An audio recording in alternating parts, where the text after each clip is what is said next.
walking alone, the streets are empty. The only thing I can see is my own silhouette.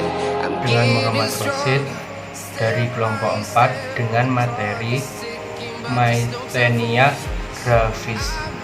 Di sini saya akan menjelaskan tentang bab 2, yaitu definisi.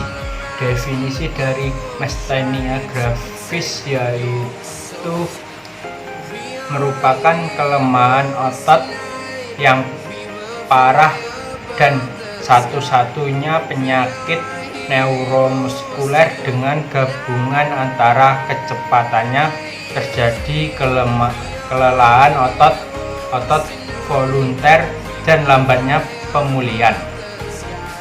Dapat memakan waktu 10-20 kali lebih lama dari yang normal. Klasifikasinya yaitu myasthenia okuler, hanya menyerang otot okuler, distensi ptosis dan diplopia. Sangat ringan, tidak ada kematian. Myasthenia umum. Terdapat myasthenia ringan, myasthenia sedang, dan myasthenia berat.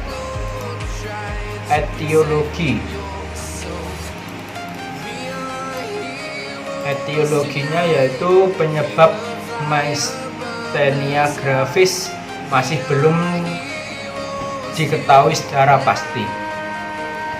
Diduga kemungkinan terjadi karena gangguan atau disfungsi reseptor asetilkolin pada persimpangan neuron muskuler akibat reaksi autoimun. Ada juga faktor resiko yang mempengaruhi terjadinya Myasthenia Gravis, yaitu 1. Infeksi dari virus, selanjutnya pembedahan, stres, perubahan hormonal, alkohol, tumor mediastinum, dan obat-obatan.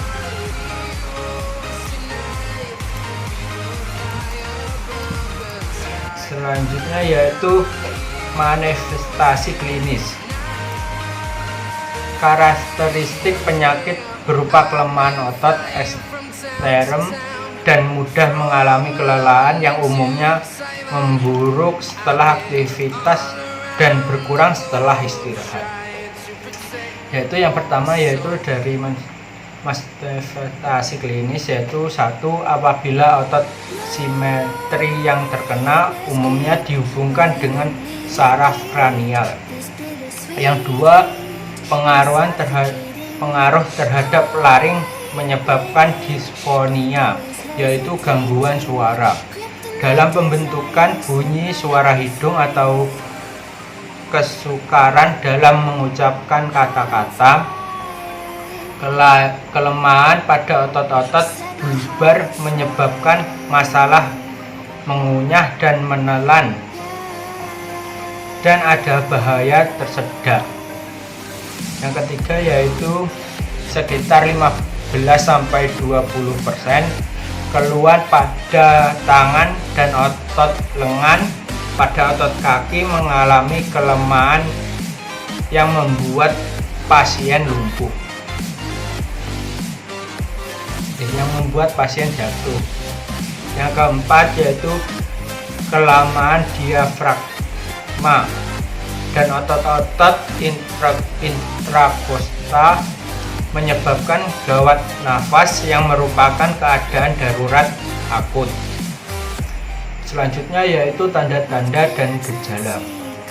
Tanda-tanda dan gejala Myasthenia Gravis dapat terjadi secara berangsur atau mendadak. Yang pertama yaitu pengatupan mata yang lemah atau ptosis dan diplopia akibat kerusakan transmisi neuron muskuler. Yang kedua yaitu kelemahan otot skeletal dan keluhan mudah lelah yang akan bertambah ketika hari semakin siang, tetapi akan berpulang setelah pasien beristirahat. Yang ketiga yaitu kelemahan otot yang progresif dan kehilangan fungsi yang menyertai. Yang keempat yaitu tampilan wajah yang kosong serta tanpa ekspresi dan ada vokal hidung. Yang kelima yaitu regurgitasi cairan yang sering ke dalam hidung dan kesulitan mengunyah serta menelan.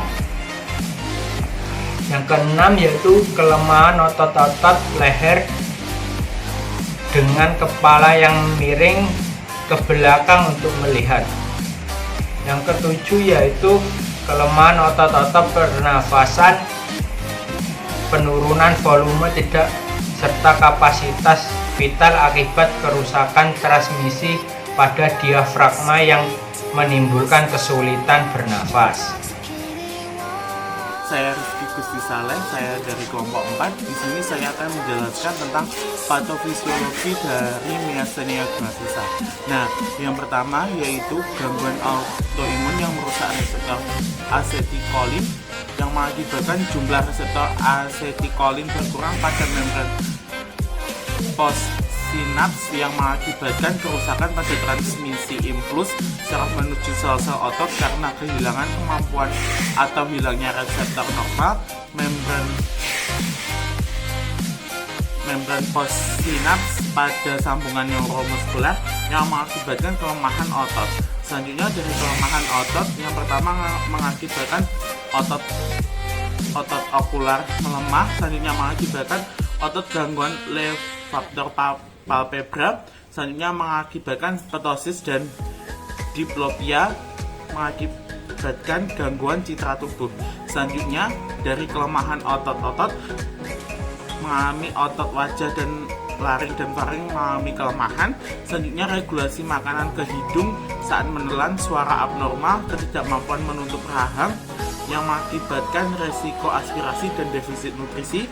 Selanjutnya dari regulasi tadi mengakibatkan krisis myasthenia dan mengakibatkan kematian dan juga mengakibatkan risiko aspirasi atau defisit nutrisi.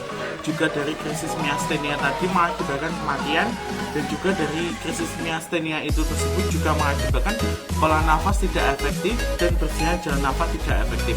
Selanjutnya dari kelemahan otot itu tadi mengakibatkan kelemahan otot volunteer yang mengakibatkan kelemahan otot volunteer dan mengakibatkan gangguan mobilitas fisik dan gangguan intoleransi aktivitas. Selanjutnya dari kelemahan otot tadi mengakibatkan otot pernafasan yang melemah, selanjutnya ketidakmampuan batuk efektif, kelemahan otot pernafasan menurun, selanjutnya mengakibatkan pola nafas tidak efektif dan bersihan jalan nafas tidak efektif. Dari ketidakmampuan batuk efektif tadi mengakibatkan krisis myasthenia juga dan mengakibatkan kematian. Selanjutnya di sini saya akan melanjutkan ke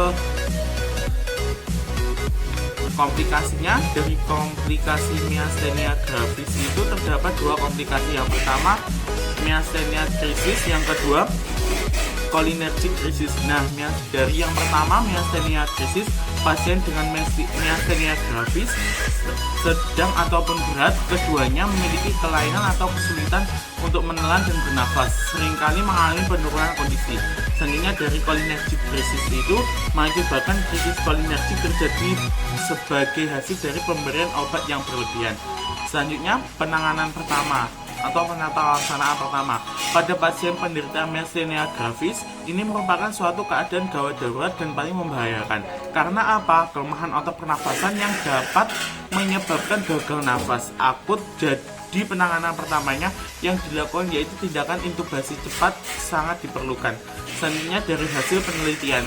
Dari hasil penelitian, sebuah penelitian menemukan bahwa hal yang paling membahayakan adalah kelemahan otot pernafasan yang dapat menyebabkan gagal nafas akut, di mana hal ini merupakan suatu keadaan gawat darurat dan tindakan intubasi cepat sangat diperlukan.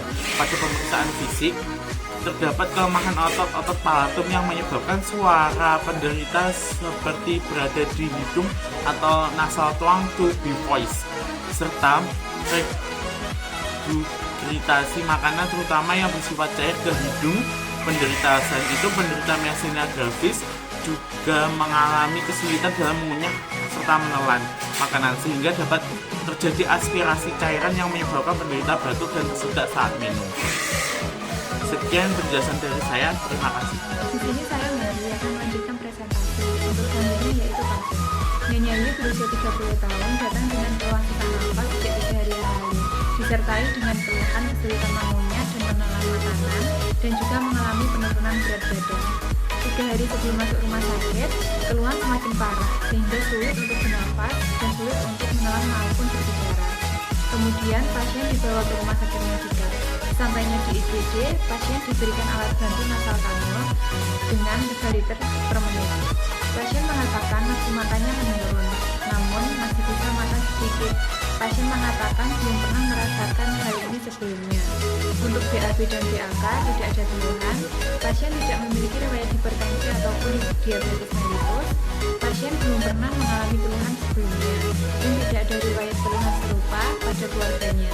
Dari pemeriksaan tanda vital didapatkan tekanan darah 120/80 mmHg, untuk respirasinya 28 kali per menit, untuk nadinya 70 kali per menit, dan untuk suhunya 37,5 derajat Celcius, dan berat badan sekarang yaitu 15 kg. Selanjutnya yaitu analisa data. Untuk analisa data yang pertama, untuk diagnosa yang pertama yaitu DS-nya, pasien mengatakan sesak nafas sejak 3 hari yang lalu. Untuk DO-nya terdapat suara nafas tambahan atau wheezing, kemudian terdapat batuk, terpasang O2 nasal kanul dengan 3 liter per menit, tanda-tanda vital, tekanan darah 120/80 mmHg, respirasi 28 kali per menit, nadi 70 kali per menit, dan suhu 37,5 derajat Celcius. Untuk etiologinya, gangguan autoimun yang merusak reseptor asetikolin. Kemudian jumlah reseptor asetikolin berkurang pada membran posinaps. Kemudian terjadi kerusakan pada transmisi impuls saraf karena hilangnya reseptor normal membran posinaps. Selanjutnya terjadi kelemahan otot pada otot pernafasan dan menyebabkan pola nafas tidak efektif. Untuk problemnya, pola nafas tidak efektif berhubungan dengan kelemahan otot-otot pernafasan. Yang selanjutnya, analisa data yang kedua, pada diagnosa yang kedua, DS-nya, pasien mengatakan kesulitan mengunyah dan menelan makanan dan mengalami penurunan berat badan. Untuk DO-nya, porsi makan habis hanya 2-3 sendok saja. Pasien tampak kesulitan saat menelan makanan, mengalami mual dan muntah. Berat badan saat ini 52 kg, berat badan sebelum sakit 58 kg. Untuk etiologinya, gangguan autoimun yang merusak reseptor asetikolin, kemudian jumlah reseptor asetikolin berkurang pada membran posinaps, kemudian terjadi kerusakan pada transmisi impuls saraf karena hilangnya reseptor normal membran posinaps, terjadi kelemahan otot pada otot wajah, laring, dan faring, kemudian regulasi makanan ke hidung pada saat menelan, dan terjadi defisit nutrisi. Untuk problemnya, defisit nutrisi berhubungan dengan regulasi makanan ke hidung pada saat menelan. Baik, saya Umahimah Ayu Laksmi. Di sini saya akan menjelaskan tentang rencana tindakan keperawatan atau intervensi dengan diagnosa. Yang pertama adalah pola nafas tidak efektif berhubungan dengan kelemahan otot-otot pernafasan.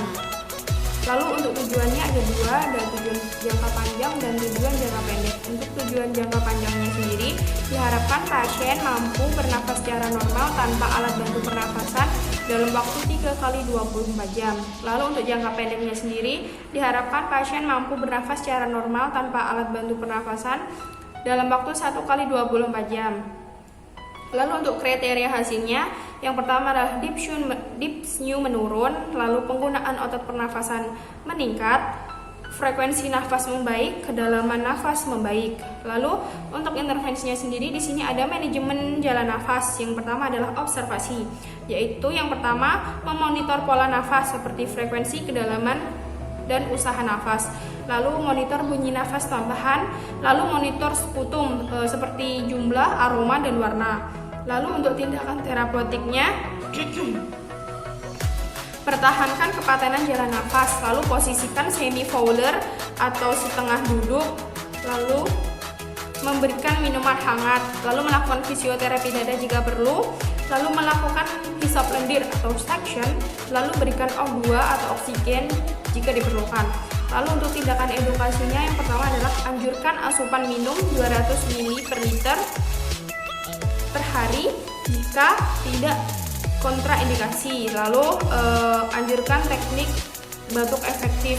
Lalu untuk tindakan berkolaborasi pemberian bronkodilator atau mukolitik jika diperlukan. Lalu untuk diagnosa kedua ada defisit nutrisi berhubungan dengan regulasi makanan ke hidung pada saat menelan.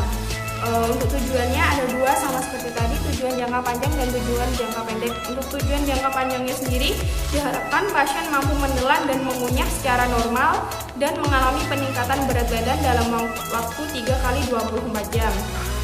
Untuk jangka pendeknya, diharapkan pasien mampu mengunyah dan menelan secara normal dan mengalami peningkatan berat badan dalam waktu 1 kali 24 jam. Lalu untuk kriteria hasilnya, yang pertama adalah kekuatan otot mengunyah meningkat, lalu kekuatan otot menelan meningkat, lalu berat badan massa indeks tubuh meningkat, frekuensi makan membaik, nafsu makan membaik. Lalu untuk tindakannya ada manajemen nutrisi. Yang pertama adalah observasi. Yang pertama, identifikasi status nutrisi, lalu identifikasi alergi dan intoleransi makanan, lalu identifikasi makanan yang disukai, lalu identifikasi kebutuhan kalori dan jenis nutrien, dan monitor berat badan. Lalu untuk tindakan terapeutiknya, melakukan oral hygiene. Lakukan oral hygiene sebelum makan jika perlu. Lalu sajikan makanan secara menarik dan suhu yang sesuai. Jadi suhunya tidak terlalu panas atau terlalu dingin. Lalu memberikan makanan tinggi serat, mencegah konstipasi, lalu memberikan suplemen makanan jika diperlukan. Lalu untuk edukasinya, tindakan edukasi yang pertama, anjurkan pasien makan dengan duduk. Lalu anjurkan diet yang diperlukan. Lalu untuk kolaborasinya, yang pertama, kolaborasi pemberian medikal sebelum makan, yaitu obat-obatan oral. Lalu kolaborasi dengan ahli gizi untuk menentukan jumlah kalori yang dibutuhkan oleh pasien tersebut.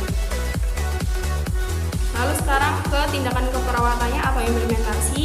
Pada tanggal 21 bulan 5 2020 pukul 10.00 dengan diagnosa pola nafas tidak efektif. Tindakannya atau implementasinya, yang pertama adalah memonitor pola nafas, yaitu frekuensi, kedalaman, usaha nafas. Lalu memonitor bunyi nafas tambahan, lalu mempertahankan kepatenan jalan nafas, lalu memberikan posisi semi fowler atau setengah duduk, lalu memberikan O2 jika diperlukan, lalu mengajarkan teknik batuk efektif, lalu berkolaborasi pemberian bronkodilator mukolitik jika diperlukan.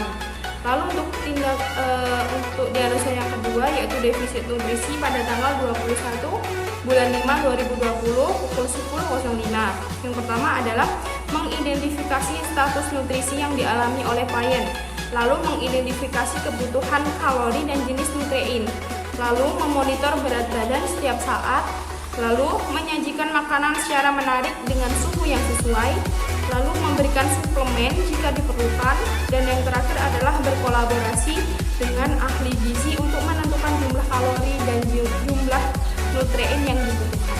Fitria, anggota kelompok 2. Di sini saya akan menjelaskan tentang evaluasi pada ASKEP dan juga integrasi hasil penelitian dari sebuah jurnal. Langsung saja, yang pertama di bab evaluasi, yaitu seperti biasa terdapat tabel tanggal dan waktu, nomor diagnosa, dan evaluasi berdasarkan SOAP. Langsung saja, untuk tanggal dan waktunya 21 Mei 2020 pukul 10.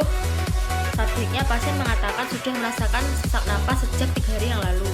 Objeknya, masih terdapat suara nafas tambahan seperti wheezing. Lalu pasien diposisikan semi fowler, minum minuman hangat, terpasang oksigen nasal 3 liter, teknik batuk efektif, pemberian obat bronkodilator mukolitik, tanda-tanda vitalnya tekanan darah 120/80 mmHg, respirasinya 28 kali per menit, nadinya 70 kali per menit, dan suhunya 37,5 derajat Celcius. Artinya masalah teratasi sebagian, dan planningnya intervensi masih dilanjutkan. Lalu untuk diagnosa kedua, subjeknya pasien mengatakan kesulitan mengunyah dan menelan makanan dan mengalami penurunan berat badan. Objeknya adanya mual dan muntah, diet makan dengan makanan yang lembut dan bernutrisi tinggi, konsumsi suplemen makanan, cukup kalori untuk diet makanan, BB saat sakitnya 52 kg, BB sebelum sakit 58 kg, artinya mengalami penurunan berat badan. Artinya masalah teratasi sebagian. Planningnya intervensi dilanjutkan. Lalu selanjutnya integrasi jurnal atau hasil penelitian. Pada penderita myasthenia gravis akan merasakan ototnya sangat lemah.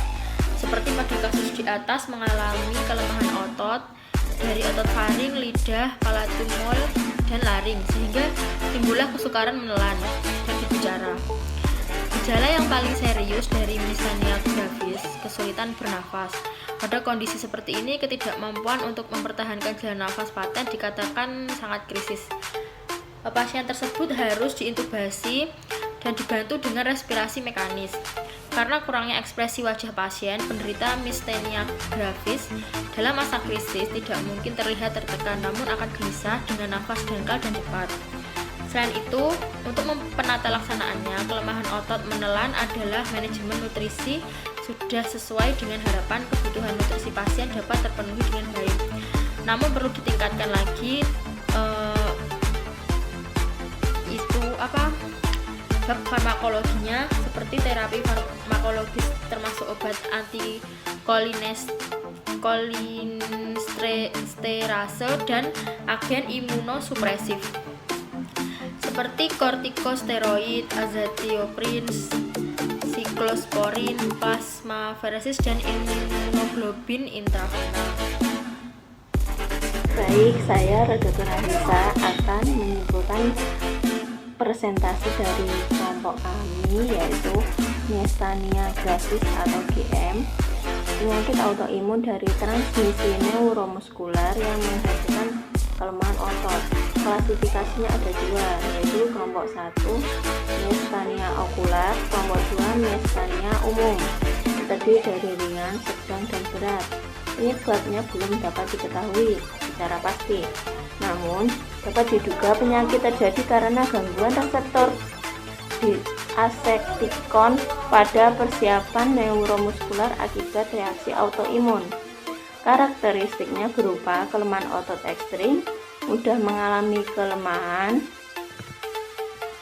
dan umumnya memburuk setelah aktivitas dan membaik setelah istirahat. Tanda gejalanya pengatupan mata yang lemah, kelemahan otot skeletal, kelemahan otot yang progresif, kehilangan fungsi, kelopak mata yang jatuh, dan lain-lain. Dasar ketidaknormalan pada myasthenia gravis yaitu adanya kerusakan pada transmisi input saraf menuju otot karena hilangnya reseptor normal membran postsinaps pada sambungan neuromuskular. Penanganan pertama pada penderita myasthenia gravis merupakan suatu keadaan sangat darurat dan paling membahayakan karena kelemahan otot pernapasan yang dapat menyebabkan gagal nafas akut. Jadi penanganan pertama yang dilakukan adalah tindakan intubasi cepat dan sangat diperlukan. Sebuah penelitian menemukan hal yang paling berbahaya adalah kelemahan otot pernapasan. Otot faring menyebabkan kolapsnya saluran pernapasan atas, kelemahan otot interkostal serta diafragma dapat menyebabkan retensi karbon dioksida, sehingga pengawasan yang ketat terhadap fungsi respirasi pada pasien myasthenia gravis sangat diperlukan. Myasthenia gravis itu penyakit jarang ditemui. Biasanya penyakit ini lebih sering nampak pada usia 50 tahun ke atas. Wanita lebih sering menderita daripada pria. Pada wanita, penyakit ini tampak pada usia lebih muda, antara 28 sampai 30 tahun. Pada pria, sering menyerang usia 60 tahun ke atas. Saran dari kelompok kami, menyarankan khususnya pada seluruh mahasiswa untuk mengetahui pengertian miastenia gravis, klasifikasi dari penyakit miastenia gravis, penyebab, tanda gejala, proses penyakit, komplikasi, penanganan umum penyakit miastenia gravis. Sedangkan penanganan umum pada kegawat daruratan miastenia gravis pada kelemahan otot pernafasan menurut sebuah penelitian adalah intubasi secara cepat, karena apabila terlambat akan mengakibatkan kegagalan nafas akut. Sekian, terima kasih. Assalamualaikum warahmatullahi wabarakatuh.